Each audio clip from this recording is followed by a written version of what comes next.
여러분 안녕하세요. 3, 40대에 시작하는 노후 준비 금퇴연구소의 박종현입니다. 벌써 올 한 해도 다 지나가고 이제 연말이 다가오는데요. 연말하면 또 우리 이 직장인들은 13월의 보너스라고 하죠. 연말정산을 준비하느라 상당히 분주한 시간을 보내게 됩니다. 특히 여러분 이 IRP라고 하는 개인형 퇴직연금 계좌를 통해서 연말정산 소득공제 효과를 크게 누릴 수 있는데요. 그래서 오늘은 이 퇴직연금 투자법 두 번째 시간으로 IRP와 연금저축을 활용해서 절세를 크게 볼 수 있는 내용을 준비했습니다. 자, 그러면 오늘 내용 본격적으로 시작하도록 하겠습니다. 자, 오늘 내용을 시작하기 전에 먼저 여러분 연금저축 계좌라는 개념을 한번 좀 소개를 해드리고 싶은데요. 이 13년에 개정된 소득세법에 의한 건데 연금저축 계좌를 하면 일정 기간 납입한 후에 연금 형태로 인출을 하게 되면 연금소득으로 과세되는 세제 혜택을 보는 금융상품이다. 이렇게 정의가 되어 있고요. 상품명에 연금저축이란 말이 포함이 되면 대부분 이런 연금저축 계좌, 즉 세제 혜택을 누리는 금융상품이다라고 보시면 되겠습니다.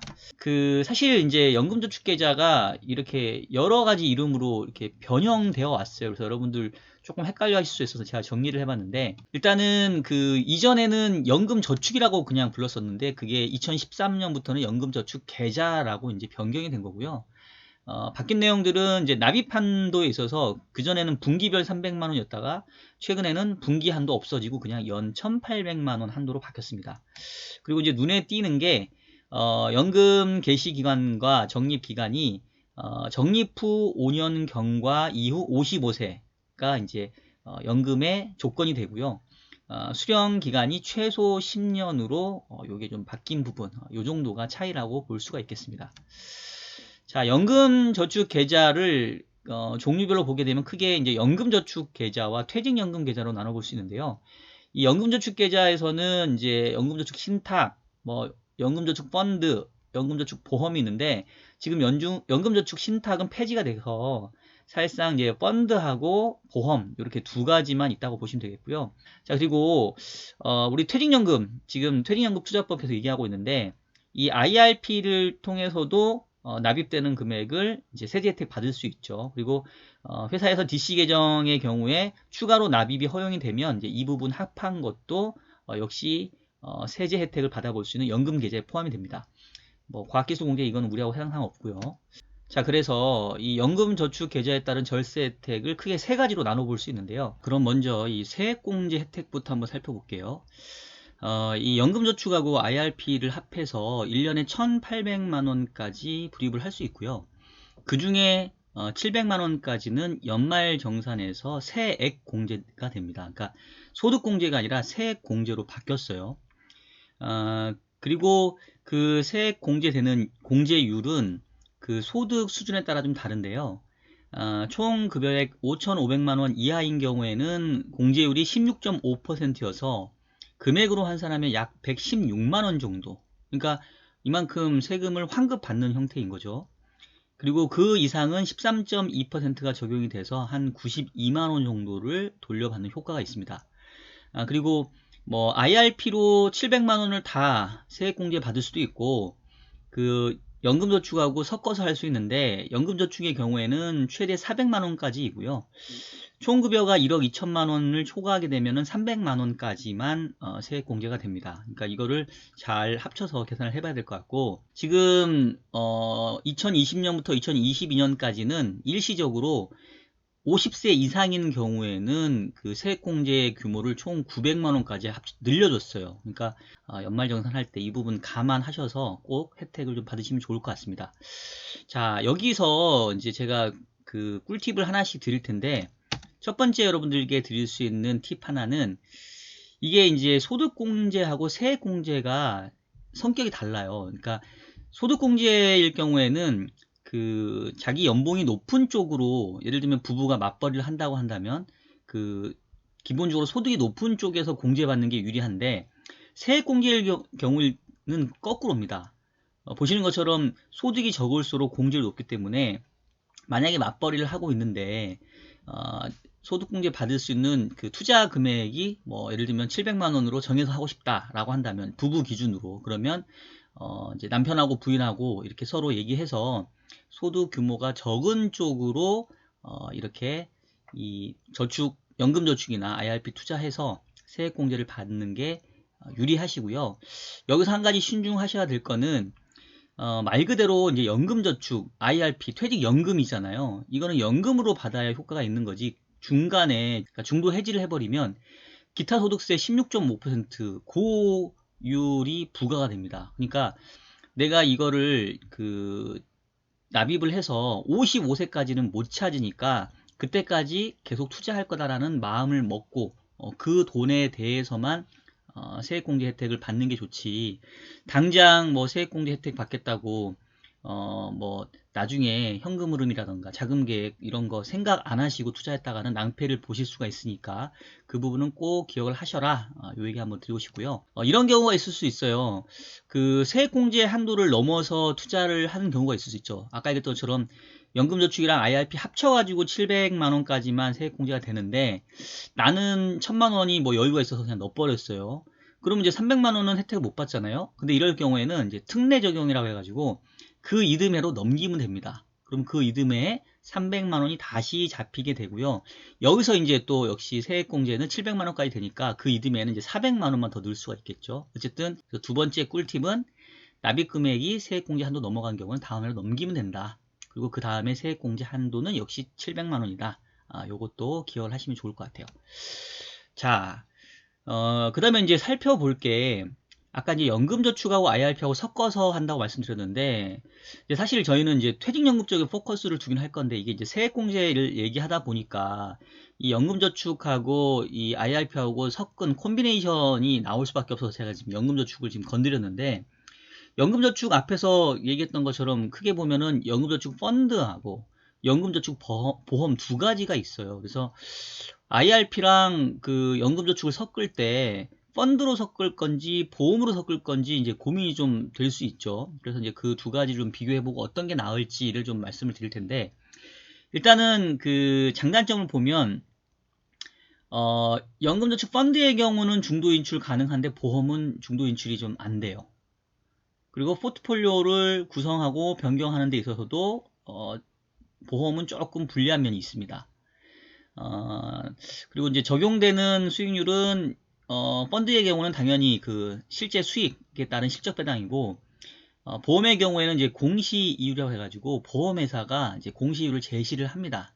그만큼 어떻게 보면 약간의 확정 금리를 받는다라고 보시면 되겠고 그리고 여기에는 일종의 최저 보증 이율이라는 게 있어요. 그래서 금리가 많이 떨어진다 하더라도 어느 정도 최저 보증은 보장을 해주는 약간의 보장 성격이 있는 이런 형태가 있다고 보시면 되겠고요. 연금을 수령하는 기간도 펀드는 이제 확정형해서 이제 몇 년, 뭐 예를 들면 10년 동안, 뭐 20년 동안 이렇게 정해져 있다면 저축보험의 경우에는 그런 확정형도 있고 종신형, 즉 죽을 때까지 받는 그런 옵션도 택할 수가 있습니다.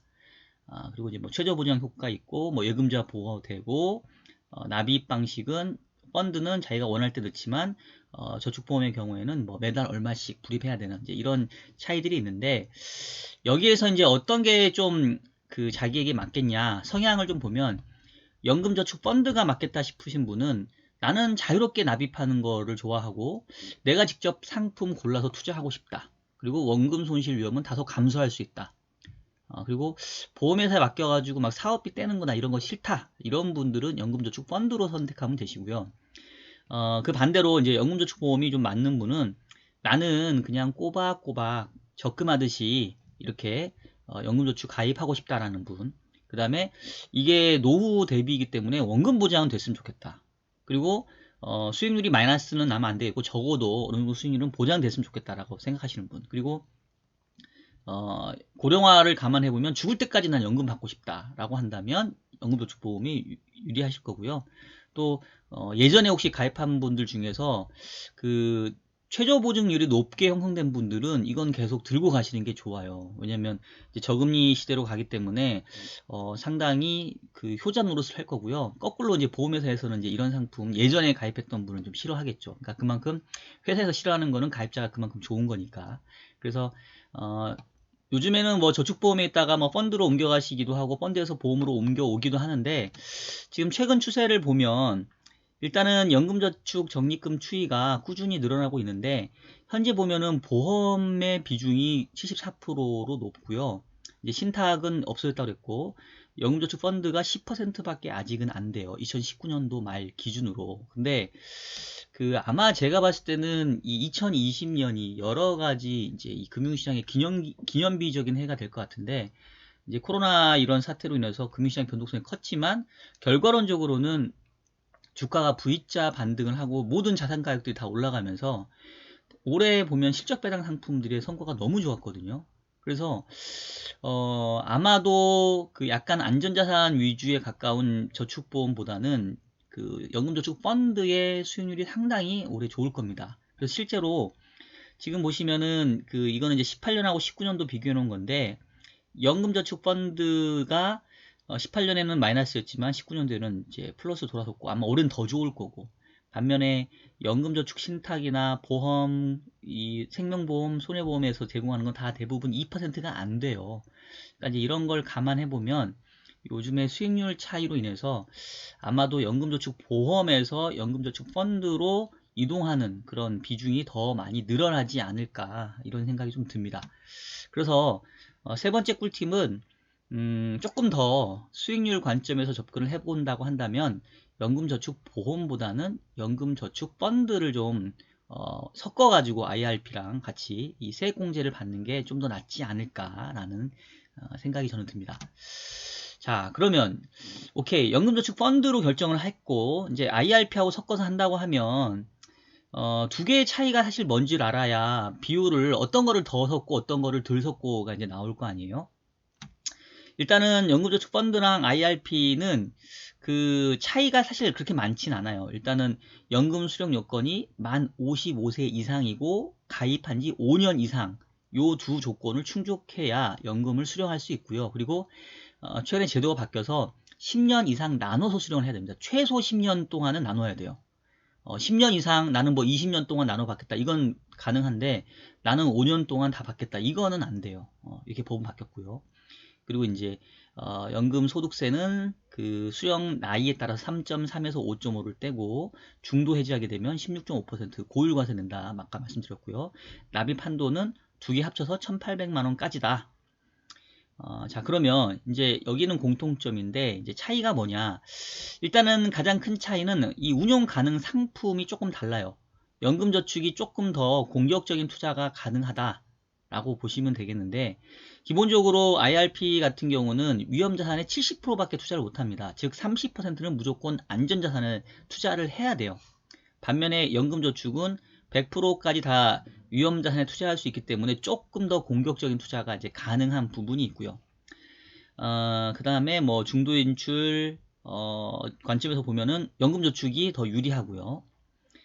담보대출도 가능합니다. 근데 이제 IRP는 그게 안 돼요. 이제 그런 부분은 감안해야 되겠고, 그 다음에 수수료를 보면 IRP보다는 연금저축이 이제 약간 수수료는 서로 장단점이 있는데 일단 IRP 같은 경우는 그 가장 큰 혜택이 ETF 거래할 때 수수료가 면제예요. 그건 상당히 좋죠. 반면에 연금저축은 수수료가 있습니다. 그리고 리츠도 이 IRP에서는 투자를 할 수 있어요. 근데 이제 그 연금저축에서는 좀 못하고요. 이제 그런 부분이 있고 다만 이제 IRP 같은 경우는 그 운용관리랑 자산관리 수수료가 이제 부과되는 게 있습니다. 물론 요즘은 이제 비대민 계좌로 개설을 하면 뭐 이 부분은 조금 사라지기도 해요. 그래서 수수료만 보게 되면은 약간 IRP가 좀 유리한 부분이 있긴 있네요. 자, 그래서 연금저축펀드가 IRP보다 좋은 점을 정리를 해보면 일단 첫 번째 위험자산 투자에 제한이 없다. 아까 얘기했던 것처럼 위험자산 100%까지 연금저축 가능한데 IRP는 70%밖에 안 된다. 그 다음에 IRP에서는 이 파생상품 ETF 투자가 불가합니다. 즉 이제 선물 붙은 게 안 돼요. 근데 이제 선물 중에서도 안전한 게 있거든요. 예를 들면 미국채 선물, 뭐 이거는 채권 시장이니까 안전한데 이거를 ETF는 투자하기가 어렵습니다. 원자재 선물, 뭐 이것도 마찬가지고요. 그래서 투자 자산에 있어서 조금 더 연금저축 펀드가 공격적이고 다양한 투자가 가능하다는 장점이 있고 두 번째는 중도 인출하고 대출이 연금저축펀드는 가능한데 IRP는 좀 어렵습니다.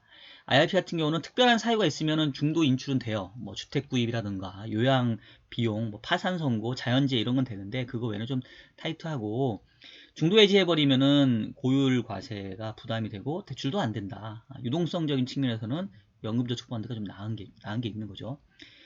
다만 이제 비용적인 측면에서 보면은 그 IRP 계좌 같은 경우는 수수료가 좀 있어서 장기간 유지 시에는 수익이 좀 저하되는 부분이 있어요. 그래서 이제 이게 조금 이슈긴 한데 다만 이제 IRP 계좌에서는 ETF 거래세가 없으니까 뭐 요건 약간 조금 서로 상쇄되는 부분이 있겠네요. 자, 그래서 이 연금저축 펀드하고 IRP하고 이제 각각의 장점을 체크해 보면 투자할 수 있는 ETF 종류의 수는 연금저축이 우세.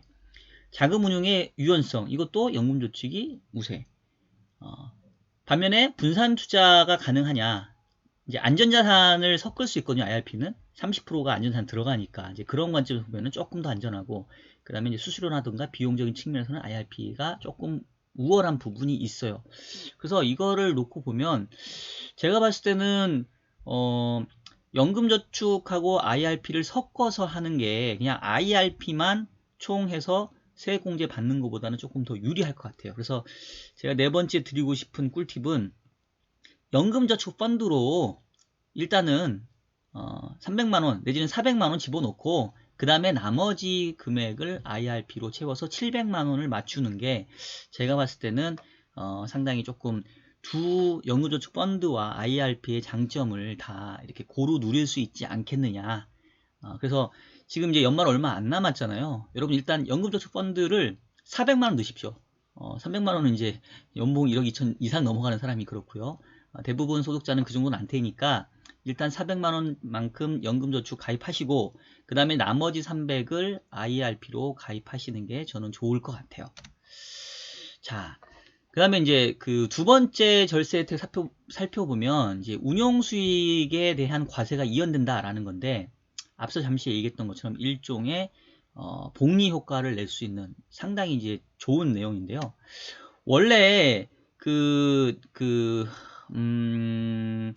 IRP나 연금저축 이외에 다른 투자 계정에서 뭐 예를 들면 내가 주식 계좌라든가 이런 데에서 이제 이자 소득이나 배당 소득이 발생하게 되면 원래는 이자 소득세 15.4% 내야 돼요. 근데 이게 연금저축 계좌, 즉 IRP나 연금저축 펀드에서 투자되는 그 이익에 대해서는 이 세금을 바로 안 뗍니다. 세금을 미뤄줘요. 언제? 나중에 55세 이후에 연금 받을 때. 그러면 세금을 내야 될 거를 안 내고 그만큼이 계속 펀드에 계좌에 남아있으니까 그거를 다시 재투자가 할 수 있죠. 즉 일종의 그 세금 내는 거를 안 내고 복리 효과를 누릴 수 있는 그 효과가 있기 때문에 이제 그 부분이 상당히 매력적이다 라고 볼 수가 있겠고요. 그래서 제 생각에는 다섯 번째 꿀팁을 드린다면 여력이 된다면 세액 공제는 700만원까지 가능하지만 여력이 된다면 저는 1800만원까지 다 연금저축이나 IRP로 채워 넣은 다음에 거기서 투자해서 나오는 운용수익은 과세 이연을 받는 게 세금적인 측면에서 좋지 않을까 싶어요. 여러분 요즘에 이제 뭐 주식시장에 그 투자하는 그 개인 투자들이 상당히 많아졌고 뭐 주린이 동학개미 운동, 서학개미 운동 이렇게 많이 나오고 있는데 이거를 그냥 일반 그 주식 계좌로 하지 마시고 이렇게 연금저축 계좌로 하시면 훨씬 좋습니다. 특히나 그 요즘에 서학개미 이래 가지고 그 뭐 해외 ETF 많이 하시잖아요. 해외 ETF 할 때 이 연금저축 계좌에서 하게 되면 세제 혜택이 상당히 좋아요. 그래서 그런 측면에서 봤었을 때는 적극적으로 이 연금저축 계좌를 통해서 주식이라던가 뭐 ETF라던가 그러니까 주식형 펀드, ETF, 또 리츠 뭐 이런 거에 대해 투자하고 거기서 발생하는 수익에 대해서는 과세 이연을 받자. 이게 또 여러분들께 좀 드리고 싶은 꿀팁이고요. 자, 이제 세 번째 절세 혜택을 살펴보면 연금을 수령할 때 이제 낮은 세율을 받는다라고 아까 말씀드렸어요. 원래는 일시금으로 받게 되면 퇴직소득세라는 걸 냅니다. 그러니까 퇴직소득을 발생했었을 때 그것도 이제 세금을 내게 되는데 이거를 일시로 안 받고 연금으로 받게 되면 최대 30에서 40%까지 감면을 받아요. 연금 수령 기간을 늘리면 늘릴수록 그만큼 또 그 퇴직소득세를 덜 내도 되는데요. 요건 뒤에 다시 또 말씀드리겠고, 그 다음에 두 번째, 운용수익에 대해서 원래는 16.5% 세금을 내야 되는데, 아까 이제 과세 이연이 된다고 그랬죠. 근데 아예 세금을 안 내는 건 아니고, 그때 가서는 이제 연금소득세로 이제 나이에 따라서 최소 3.3에서 최대 5.5까지 됩니다. 근데 어쨌든 여기서 그 16.5% 기타 소득세 내는 것보다는 훨씬 적게 내니까 상당히 좋죠. 대신 그 연 1200만원, 즉 월 100만원이 초과하게 되면 종합소득 합산 과세에 해당이 되니까 이제 요거는 조금 조정을 해야 됩니다. 좀 더 자세히 설명드리면, 일단 그 퇴직급여세라는 게 저도 몰랐는데 생각보다 많더라고요. 자, 그 2020년 기준으로 이제 여러분 국세청에 가시면 퇴직급여세를 이렇게 조회할 수 있는 엑셀 시트를 제공을 해줘요. 근데 뭐 그렇게까지 뭐 복잡하게 할 것 같지는 않고 그냥 이렇게 조연표를 다운받아서 대충 내가 얼마인지를 알면 될 것 같은데, 일단은 그 퇴직급여가 적을수록, 그 다음에 근무 기간이 길수록 퇴직급여세가 낮습니다. 지금 여기 보시면은 퇴직급여는 5천만 원인데 근무기간이 20년이면 1.3%밖에 적용 안 받아요. 근데 반면에 퇴직급여는 5억 원인데 근무기간이 5년으로 짧다라고 하면은 거의 25% 냅니다. 5억 받아서 1억은 퇴직급여세 내야 한다는 얘기예요. 그러니까 퇴직급여세가 적은 금액이 아닙니다. 근데 이거를 연금으로 받게 되면 아까 30% 할인해 준다고 그랬잖아요. 그죠? 자, 그러면 이제 연금으로 받을 때 내가 1년에 얼마까지 수령을 할 수 있는지 그 한계가 있는데요. 연금 수령 한도가 이제 정해져 있습니다. 그래서 연금 계좌 평가액에다가 이제 연금 수령 연차, 남아있는 연차를 뺀 그 부분을 이제 나눠서 n분의 1로 받게 되는데 최대 1.2, 즉 120%까지는 이제 받을 수 있게 해놨어요. 그러니까 예를 들면 나는 그 10년에 걸쳐서 나눠받기로 했는데 올해가 첫 해차다. 그러면 이제 10년이 남은 거잖아요. 그럼 11 빼기 1을 하면 이제 10년이 남았고, 만약에 연금계좌 평가액이 1억이면 1억에 1억을 10분의 1로 안분하면은 1000만 원인데 120%까지 받을 수 있으니까 첫 해는 내가 1200만 원까지 연금 수령할 수 있다는 얘기예요. 그러면 이제 두 번째 해 가서는 1억에서 1200만 원 이미 받았으니까 이제 8800만 원밖에 없잖아요. 그럼 여기가 8800만 원이겠고, 그럼 11 빼기 2가 되겠죠. 이제 그거를 9로 나누고 또 곱하기 1.1 한 형태로 이렇게 점차적으로 줄여갈 겁니다. 그래서 만약에 그냥 안분해서 n분의 1로 매년 똑같이 받을 수도 있고, 나는 그래도 초반에 좀 더 땡겨 쓰고 싶어 그러면 최대 n분의 1 한 거에 120%까지 받을 수 있다. 이렇게 생각을 하시면 되겠고요. 이게 2013년 3월 1일 전에는 최소 5년 동안 그 나눠서 받을 수 있게 했었어요. 근데 지금은 바뀌어서 최소 10년 이상 이렇게 해야 되기 때문에 이제 뭐 연금 수령 연차를 계산하는 수식이 조금 달라지긴 합니다. 이건 그냥 뭐 참고하시면 되고요. 지금은 어쨌든 최소 10년 이상 걸쳐 나눠서 받아야 된다라고 보시면 되겠고, 근데 이게 왜 중요하냐면 퇴직소득세를 연금으로 받으면 30% 감면이 된다고 했는데 수령 기간을 늘리면 10년 차까지는 30%지만 11년 차부터는 40%가 감면이 돼요. 그러니까 되도록이면 연금을 수령하는 기한을 10년 이상 최대한 길게 가져가는 게 좀 유리하다라고 볼 수가 있겠죠. 연금 수령 나이에 따라서 연금 소득 세율도 달라지는데 이 연금 계좌에서 발생한 수익금에 대해서 원래는 이자 소득세, 배당 소득세 내야 되는데 과세 이연해 준다고 그랬잖아요. 그 다음에 이제 실질적으로 연금 찾아 먹을 때 거기에 대해 연금 소득세를 내는데 나이에 따라서 소득세 달라집니다. 그래서 보시면 이제 55에서 70세까지는 5.5%좀 높죠. 그 다음에 80세 이상에서 찾아 먹으면 3.3%. 그래서 빨리 찾아 먹기보다는 조금 나이가 든 다음에 찾아 먹을수록 연금 소득세율이 좀 낮아지는 효과가 있다. 이 부분들은 좀 고민하시면 될 것 같고요. 다만 이제 뭐 흔히 말하는 뭐 물가 상승, 구매력의 변화라든가 또 뭐 어떤 기회비용 차원이라든가 이런 걸 감안해 보면 이 소득세율은 뭐 크지 않은 거 아니냐 뭐 이렇게 생각할 수도 있고요. 어쨌든 세금 관점에서만 보게 되면 나이를 조금 드셔서 받는 게 유리한 부분이 있다. 이렇게 하시면 될 것 같아요. 그래서 여섯 번째 꿀팁은 연금 수령 기간은 최대한 길게 최소 10년이니까 15년 내지는 20년 이렇게 나눠서 받는 게 좋겠고, 그리고 요즘은 이제 고령화가 진행이 돼서 제가 이 금태연구소 첫 영상 말씀드렸잖아요. 이제 우리는 평균 수명 90세에 살고 있어요. 55세에 연금 수령해갖고 10년 하면 65세 끝나는데 그거 제가 봤을 때는 이게 성에 안 차죠. 최대한 뒤쪽으로 좀 연금 수령 그 개시 시점을 좀 늦추는 게 맞고, 그 다음에 받는 기간도 적어도 제가 봤을 때는 그 85세까지는 받을 수 있게 기한을 좀 길게 설정하는 게 맞는 것 같고요.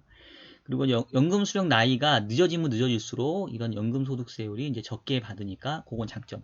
대신 주의해야 될 거는 연금 소득 금액이 연간 1200만 원 넘어가게 되면 분류과세 안 됩니다. 종합과세 돼버리니까 그건 조심하셔야 돼요. 그래서 연금 소득, 즉 연금 저축과 퇴직연금만 합쳐가지고 한 100만 원 정도 받을 수 있게 하고, 대신 기간을 좀 길게 요렇게 설계를 해 놓는 게 제가 봤었을 때는 가장 이 연금저축계좌, 즉 연금저축펀드와 IRP를 통해서 가장 세제를 많이 절약할 수 있는 방법이지 않을까, 이런 생각이 듭니다.